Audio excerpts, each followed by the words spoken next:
Today on Dead Jeep Garage, we've got one. Wow, liking it so far.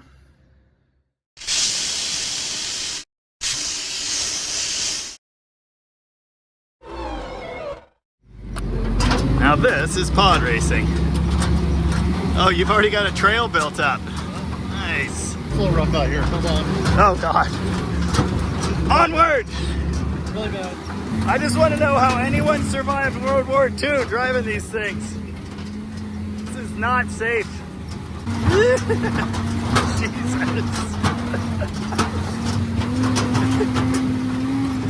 Having too much fun.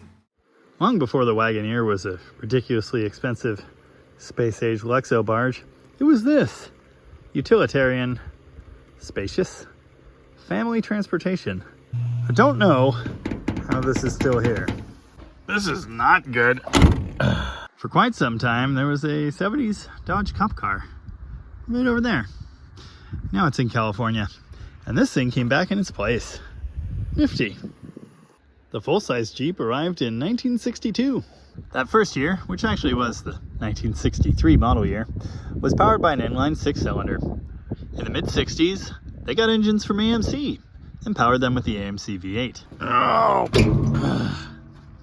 Gross. In 68 through 71, you could find this under the hood, the Dauntless V8, which is actually a Buick 350. There was also a Dauntless V6, again, a Buick engine, found in other models. Well, there were various packages, trim arrangements, engines, grills, things of that nature. These things were essentially the same, 1963 to 1991. Of course, Chrysler bought AMC and Jeep around 1988, making these honorary Mopars, kind of. If you've been around the channel long, you know we're really into Dodge stuff around here. Like, really, really into Dodge stuff. And Plymouths. Don't forget Plymouths. But it may surprise you to learn, I actually owned a classic Buick, and I really like the Buick V8. They're cool engines. The question, as usual, will this thing run? I bet it will. I've already taken the liberty of moving the crank, which is a thing that you can do, so that's great. It's not a Chrysler engine though, so, well, we'll see. According to this, it's been off the road since 2001. The back window's kind of stuck. The back seat's missing, and in its place, tree garbage. Yeah, there's kind of a lot of that. Only driven to church on Sundays. I've already somewhat repaired this. The window was totally off the track and holding the lock down so you couldn't open the door. I like this dashboard. That's pretty cool. We were advised that the rear glass motor doesn't work. Yeah, big surprise. If there's a key for this thing, I don't know where it is. It's certainly not that one. Huh, the glove box is in the middle. Oh, here we go. Treasures. Priceless treasures. We're gonna need a lot of that. I'm kidding. Don't use a lot of that. In fact, don't use it at all if you can avoid it. Let's just go ahead and solve this problem now. Holding my breath. I can only assume this is very obvious, but I'm not a hardcore Jeep guy, so don't be mad at me for not knowing stuff. Fun fact, I have actually owned like 4 CJs. I've never had one drivable. Just like 70s Dodge Chargers, actually. Promising.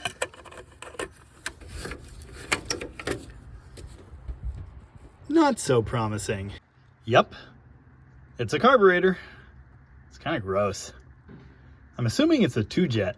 Oh yeah, 2-jet. It moves freely, almost too freely. Being a General Motors engine, it's bolted to a General Motors transmission. A Turbo 400, to be specific. And wow, it's completely full of clean fluid, so that's gonna be easy. You know, I noticed on the Polera revival video a couple weeks ago, people were skipping the part where I vacuumed the entire engine. It's like they didn't want to watch that, like it wasn't entertaining or something, or maybe it was loud, obnoxious, and boring. Strangest thing. I don't understand why you wouldn't want to watch an engine being vacuumed off for 5 minutes. I just don't get it. Anyway, I'll go ahead and do that. Did you guys know that the firing order on the Buick V8 is 18436572? So at least I speak its language. I guess I'll actually check the oil. Beautiful. Yeah, we're good there. Where's the hole that came out of? The brake lid's super stuck for some reason. Ah! Ah! Really? Come on. Wow. I can't get the lid off, but I guess I don't need to. Good way of figuring out this thing hasn't been sitting in Washington for the last 20 years. Oh, come on. Jeep, Kaiser, AMC, whoever. They have this habit of like borrowing things from other manufacturers. Just about everything drivetrain related in this unit is GM. But in later years, they actually used Chrysler TorqueFlite transmissions. And sometimes they used Ford starters. And there are a lot of other familiar looking pieces. This is a jump box, and it is my friend. What was this thing parked last week? They're not even dim. Well, that's not promising, but it doesn't sound like there's anything in it. And it doesn't really smell like anything except California. Well, I went and grabbed the key, and that's interesting. You're kidding. Doesn't make any noise.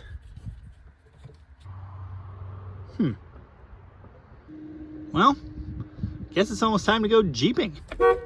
Being a 60s, early 70s General Motors engine, it's equipped with a General Motors point system, which is great. You can just adjust them right there. Pretty cool.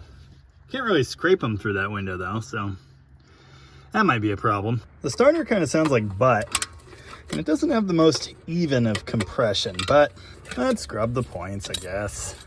Oh yeah, I just remembered how goofy these GM systems are. You know, the same basic rotor was used by like aftermarket ignition companies for decades, and still is. Ah! Ditto the cap design, although they eliminated the points window.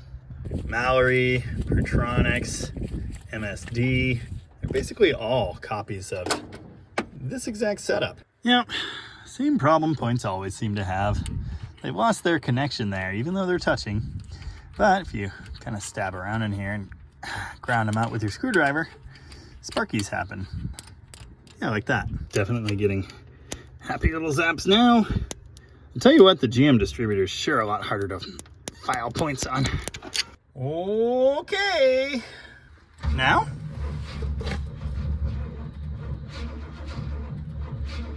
Might need more battery. I mean, battery. We need more battery. Yes.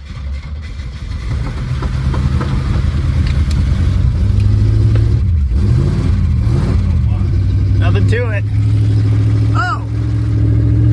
That's cool. Well, it sounded like crap, but it ran.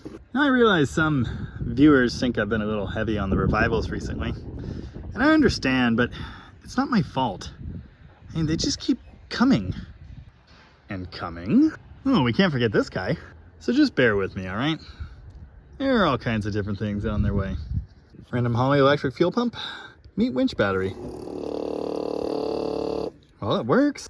Oh, it's like a fuel system if I've ever seen one. Perhaps one zip tie. I mean, it's a Jeep. Hopefully this isn't too much pressure. Okay.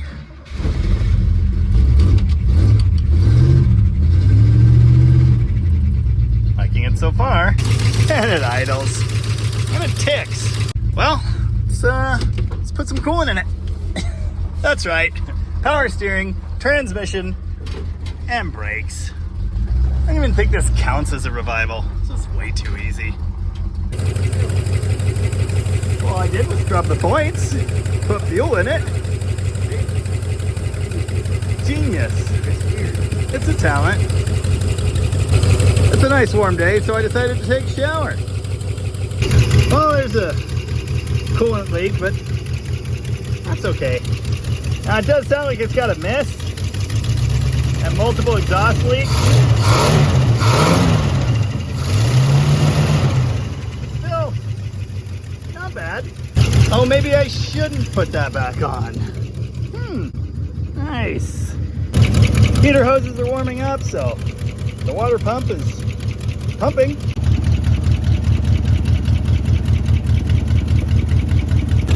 Wow. Fuel level's barely gone down. This thing's remarkably efficient. That is required equipment.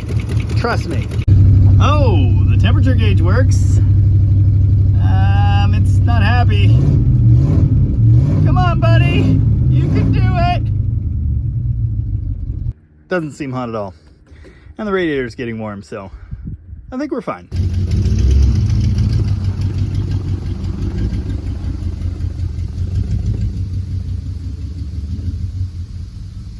What a beautiful day for some off-roading.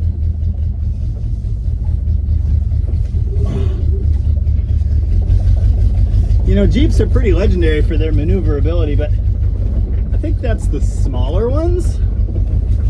I don't know. To boldly go where no Wagoneer has gone before, but only because we haven't had one yet.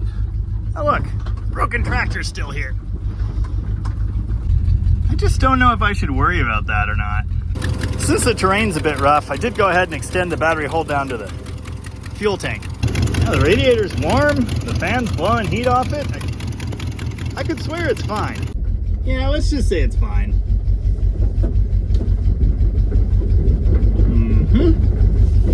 Oh, have not locked in the hubs, by the way. I mean, I'm pretty sure I could drive the B-bodies I'm always reviving out here, so yeah, I think we're good. Nothing to it. You know, I've actually enjoyed a little bit of off-roading in my time on this earth. I've put a couple videos up of my off-roading adventures in my crappy old Dodge, and no one ever really watched those. We used to have a wheeling club called the Gas House Gang. We would do silly stuff sometimes. If you could see the dust that blew out when the phone fell over. Yeah, it might just be time for a Gas House Gang reunion. I think I'll drive the Wagoneer. Or not, I've got options. That's not good. This thing is minty. Okay. Okay. Yeah. Everything's fine. I'm the dead one. Number 7 is not winning with us. Pay attention to that. That might be important.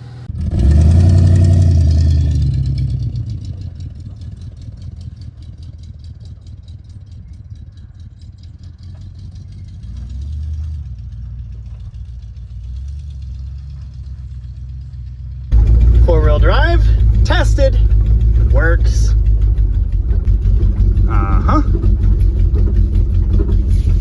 It's pretty maneuverable for a full-size rig. Nice. Smells kind of rich, but choke open, so that's cool. I really like this. Those short wheelbase Dodges, or you know, these short wheelbase Plymouth Trail Dusters, very much like this. Some of my favorite off-roaders, they just go everywhere. Turn on a dime, turn around in the middle of a normal city street, and they can't be stopped by conventional weaponry. So that helps. Hello, tractor. Since we've got this capable off-road work vehicle, figured I'd come out here and try and fix the hydraulic steering on the tractor. One of these hydraulic steering lines rotted out. Gee, I wonder why. Anyway, Evan's already got it mostly installed, but for some reason this fitting didn't want to go. Flare fittings are the absolute worst. I just had to turn the camera off and yell at it a little. Oh yeah. I mean, you gotta test them, you know? Well, it's basically restored now. But I imagine the hydraulic system's a little thirsty. Probably get a deal with that. Okay, it's gonna be a real slow drive back to the shop. Maybe I should test out the crawl mode. I think that's just 4 high. According to the instructions on the little thingy, 4 low is supposed to be like up here or something, but that doesn't seem to be a thing. I just had to try harder. That's low range. We gotta drive slowly, but that doesn't mean we can't go the fun way.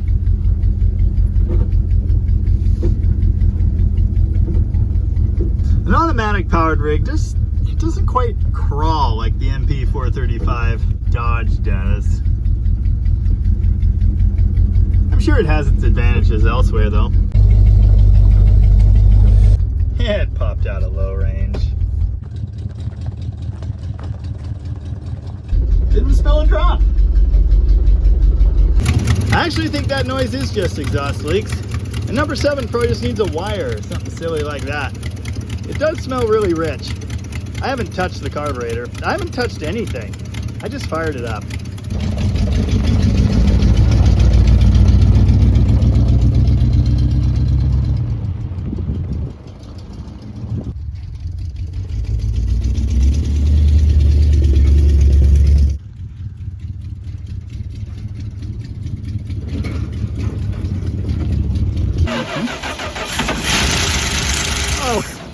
Yeah. Yep. Oh. It doesn't love that. Oh, hold on. Oh, fuel pump works. Yeah, so pretty much it's a driver. Yeah. Okay, now we're getting way too fancy. Bringing up all the tree pieces. Tom deleted all the cowl treasures, which is a little disappointing. That's one of my favorite parts. I fixed the dead cylinder. New spark plug wire, pulled the plug out, cleaned it off. Sounds great now. We gotta get back out and fill up the hydraulic fluid on the tractor, so I'll fill the gas tank up again. Oh, the carpet's so nice. That really is though. I figured out why the stereo doesn't work. Listen to this thing now. It's awesome. We fixed this too. It's so restored now. This is a little sticky, but that's fine. That's not great. Now you've ruined it. Kinda, yeah. Dude, it runs so nice now. I know. Can't believe it. What's that horrible noise? It sounds like power steering. Well, it does it when you're turning the wheel. I'm assuming that's power steering. But it's like squeaking. I'm not gonna worry, I'm just saying. A little tight through here, isn't it? A little bit, but the Jeep can make it. Yeah. Well, I've done it 5 times. It's my favorite. Short wheelbase, full size is cool. Yeah. I mean, the CJ could fit through there twice, but yeah. I know you've got a goat trail over there, but what's the fun in that? God. Yeah, but the camera's pointed the wrong way to enjoy this. Who needs a tractor? Oh, Jesus. I did that yesterday. Oh, my head. You'd think I'd know it was there by now. It's a really big lawnmower. Oh. It's so fuel efficient, the tank was still full when I hit that sweet jump. Went ahead and fixed the passenger door too. This makes a great work truck. The hood's only open all the time to unplug the fuel pump. I was gonna run into like the heater fan wire, but there's no power in that for some reason. What do you mean don't go over any more jumps? Pretty much restored.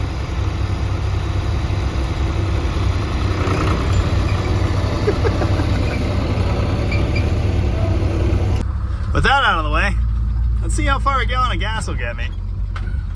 As you can see, the big problem with this field is it's not really smooth. It sucks.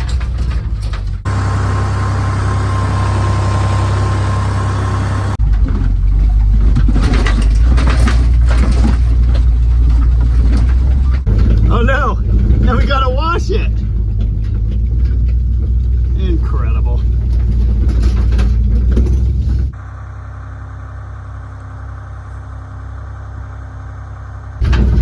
This is way too much fun.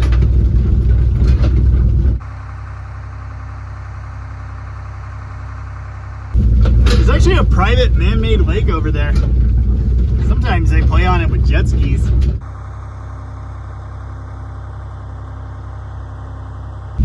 I'm sure there's a road here somewhere.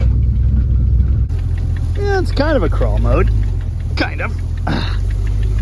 Just have to try not to fall out. Just out, seeing the sights. Oh yeah, there's the lake. Kind of cool. Huh. I think the temp gauge fixed itself. That's cool. Oh, now the oil gauge is giving an accurate reading too. It smells like burning grass, but that's just part of the experience. I'd love to do some more challenging wheeling, but unfortunately there's kind of a property line fence in the way. And this thing's a little too nice. Ugh, farmers, every time.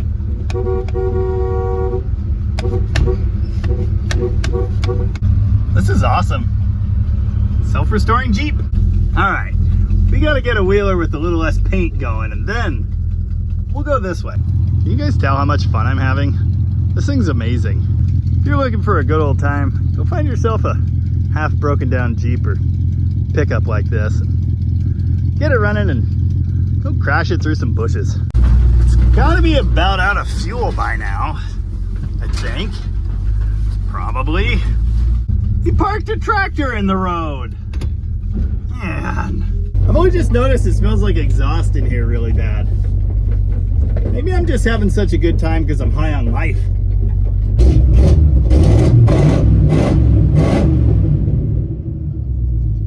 The automatic's not as great for crawling, but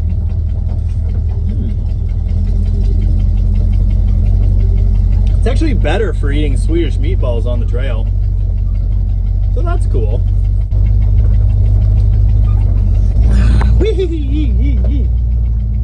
Well, I think that's just about it for the old Wagoneer. Now, we didn't get it on a road, but I'm 100% confident it would do that just fine. I am in love with this thing. It's awesome. Be nice to fix the windows, you know, in case it rains. Other than that, it's pretty much perfect. I don't know if you've noticed, but I've changed shirts twice during this video. And that's because I keep finishing it, but then finding more things to do with the Jeep. It's just too much fun. So needless to say, I enjoyed myself. And I hope you enjoyed it too. If not, why are you still here?